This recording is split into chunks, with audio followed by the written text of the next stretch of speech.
আগায় না। আমি আমি আমার একটা ছোট্ট ফাউন্ডেশন আছে, সুস্থ পরিবেশ উন্নয়ন ফাউন্ডেশন। সেটা থেকে আমি বোধহয় 18 থেকে 25 সাল পর্যন্ত বোধহয় 200-এর উপরে প্রধানমন্ত্রী দিয়েছিলাম। যাই হোক, আমি সাপোর্টটা দিতে পারছি আমার এই ক্ষুদ্র সংগঠনটার মাধ্যমে। তো আমরা এটা যে যার অ্যাঙ্গেল থাকে আমরা এটা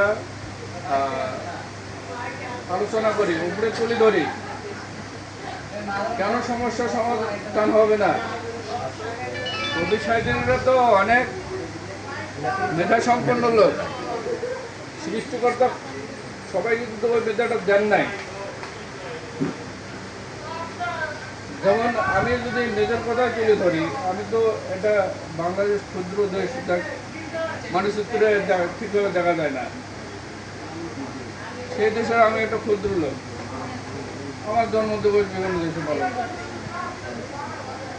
আমি বলবো এটা আমার না, একজন কবি সত্তার জন্ম দিবস পালন করতেছে।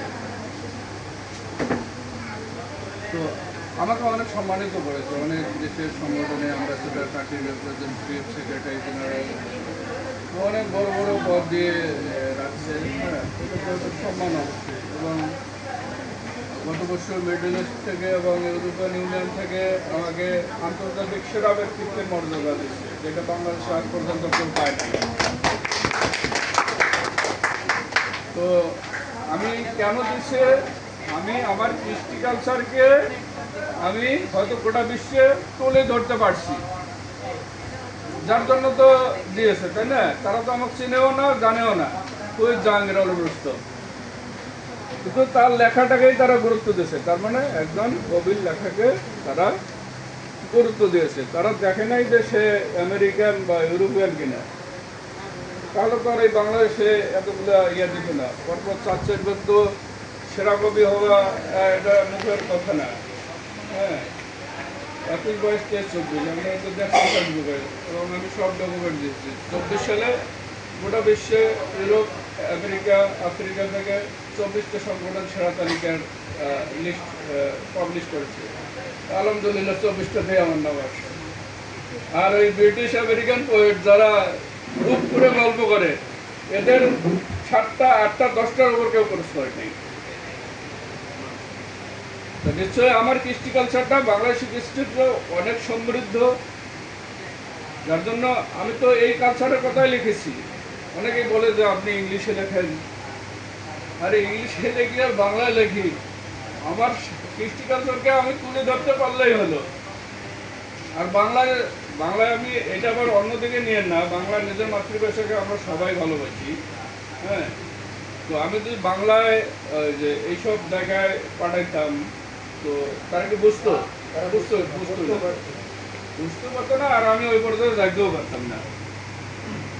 তো যাই হোক, এটা একটা মাধ্যম, ভাষাও তো একটা মাধ্যম, এবং তার মধ্যে ভাষা যেগুলো মানে প্রসিদ্ধ যেসব দেশে, তার মধ্যে বাংলাদেশের কৃষ্টি কালচার তাদের মধ্যে। আপনি ফ্রান্স বলেন, ইরাক বলেন, বা ওই আমেরিকান বলেন, রাশিয়ান বলেন, এই কৃষ্টি কালচার যদি 10-12টা দেশেরও নেন, তার মধ্যে বাংলাদেশ এসে যায়। কারণ আমাদের, এই যে আমি বললাম যে আমাদের রাজ্যে ছিল বা আছে এখনো জারি, শাড়ি, ভাডিয়ালি, কত রকমের গান, যাত্রা মঞ্চ, এগুলো তো অনেক দেশে নাই, কিন্তু আমাদের ছিল। এই জন্য আমরা এটা হারাইতে চাই না, আমরা আমাদের লেখনের মধ্যে আবার ফিরে আনতে চাই। আর রবীন্দ্রনাথ নজরুলের কথা যেটা, যে আমাদের তারা গুরুজন, অবশ্যই তাদের আমরা সম্মান করতে, কিন্তু আমরা ওই জায়গায় থেমে রব না যে রবীন্দ্রনাথ নজরুল আরে বাবু আমার ওখানে আর লেখা যাবে না। এটা করলে আমরা ভুল করবো। প্রত্যেকটা ভাষারে 2-1 গুণীজন আছেন, হ্যাঁ, যাদের সবাই চেষ্টা করে আপনি, এবং আমাদের বুঝতে হবে যে বাংলার ভাষার পরিধি কতটুকু। আমার মনে হয় যে ভারত এবং বাংলাদেশ দেশ এর মধ্যে বোধহয় সীমাবদ্ধ। তা আমি যদি এখন বাংলা লেখিক বই আমি বিশ্বসেরা কবি হয়ে গেছি হবে, তো আপনাকে সেই স্বীকৃতি পাইতে হবে। তো আমরা আমাদের ভালোবাসাকে ভাষাকে আমরা গান, কবিতা, সাহিত্য, গল্প, উপন্যাস সব কিছুর মধ্যে আমরা তুলে ধরি, গোটা বিশ্বে তুলে ধরবো। শুধু ইংলিশে না, বাংলায় যদি আমরা পাঠাই তারপরেও তারা, আমি দেখেছি অনেকেই পুরস্কার পেয়েছেন বাংলায় লেখে। তো আমরা আমাদের কৃষ্টি কালচারকে কখনো ছোট ভাববো না। আমরা কিন্তু অনেক সমৃদ্ধ জাতি একটা, কিন্তু আমরা নিজেরাই এই হানাহানি কাটাকানি গ্রুপিং করে করে আমরা নিজেরাই আগাইতে পারতেছি না। হ্যাঁ, এই যে যেমন আমি একজনের উদাহরণ দিই, গাজী মাজহারুল ইসলাম অনেক সুন্দর ভালো গান লিখতেন, কিন্তু ওনার মরার সময় অনেক রাষ্ট্রীয় মর্যাদা দেওয়া উচিত ছিল। আমি ওনার গানের মধ্যে যেটা পেয়েছি রবীন্দ্রনাথ নজরুলের গানে সেটা পাই নাই, কিন্তু তাকে অবহেলা করেছি। সে তো কাজী নজরুল ইসলাম আর রবীন্দ্রনাথ নয়, কিন্তু আমরা তো তাকে একটা অনার দিতে পারতাম।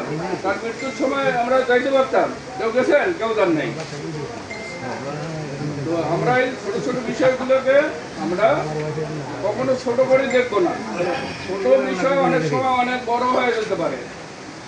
হ্যাঁ, কাজী নজরুল ইসলাম, রবীন্দ্রনাথ আমাদের শ্রদ্ধেয় কবি, তাদের আমরা সম্মান করি, তাদের কবিতা গান করে আমরা আজ এই পর্যায়ে এসেছি। আমরা অবশ্যই তাদের কথা বলবো। তো আপনি দেখুন, একটু চিন্তা করেন, ভারত, বাংলাদেশ, এই পাকিস্তান আমাদের পাশের রাষ্ট্র, তাই না? ভারতের পাশে তো, চীন তো ভারতের পাশের রাষ্ট্র, তাই না? ওখানে যা যদি বলেন যে রবীন্দ্রনাথ আর কাজী নজরুল ইসলাম চিনবে, পাকিস্তানে গিয়ে বলেন চেনে কিনা, বলবে যে আমাদের বড় কবিতা হলো আল্লামা ইকবাল।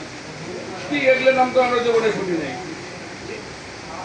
তো এই যে মিথ্যা এর মধ্যে আমরা এখনো ডুবে আছি, এবং যে আমাদের মাথা চারা দেওয়া যাবে না,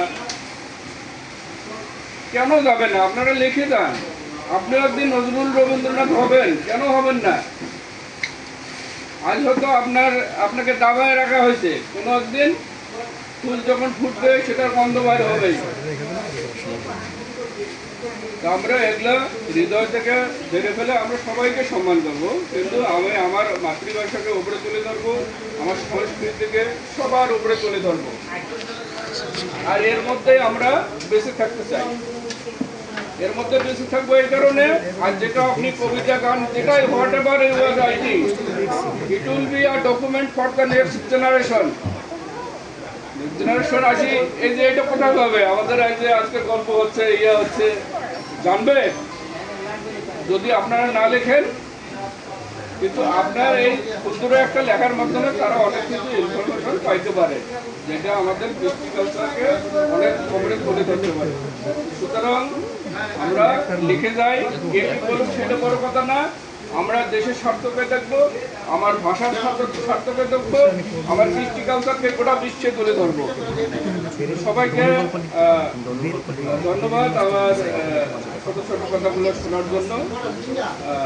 আশা রাখি সবাই আমি যে কথাগুলো বললাম এর সাথে একমত হয়ে কাজ করবেন এবং দেশ ও জাতির উন্নয়ন ঘটাবেন। এই বলে আমি আমার সংক্ষিপ্ত বক্তৃতা এখানে শেষ করছি।